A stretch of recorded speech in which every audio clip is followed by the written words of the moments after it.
अस्सलाम वालेकुम। आज मैं आपको बताती हूँ सिंपल एस्ट्रोनॉट 3D कैसे हम बना सकते हैं। एक मैंने बॉक्स लिया, उसको ब्लैक ग्लेस पेपर से मैंने कवर किया है।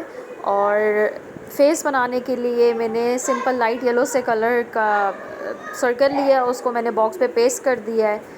ये देखें, आप देख सकते हैं सिल्वर कलर का चार्ट पेपर है, उसको मैंने लिया है, उसको सर्कल के ऊपर फिक्स किया है। उसके साइज़ के अकॉर्डिंग सर्कल लगा के जब इस मैंने स्टिक कर दिया तो उसकी बॉडी बनाने के लिए मैंने वाइट जो है वो बॉडी पेपर को सिंपल, मैंने कुछ भी नहीं किया, इसको जस्ट राउंड शेप में, सिलेंड्रिकल शेप में मैंने इस फेस के नीचे पेस्ट कर दिया है। हैंड्स और लेग बनाने के लिए मैं आपको बता दूं, 2 स्ट्रिप्स मैंने ली हैं। 2 स्ट्रिप को आपस में ओवरलैप करें जब तक हम एंड पे ना आ जाए, ओवरलैपिंग करते रहें। एंड पे आएंगे तो आप सिंपल स्टिक की मदद से उसको पेस्ट कर देना ताकि वो ओवरलैपिंग जो है वो ओपन ना हो जाए। फेस के नीचे जो है इसके हैंड और लेग्स हम पेस्ट करेंगे। हैंड्स जो हैं वो थोड़े छोटे होंगे और लेग्स थोड़ी सी लंबी आपने स्ट्रिप्स कट करनी है इसकी, और ताकि ये इजीली मूव भी हो सके।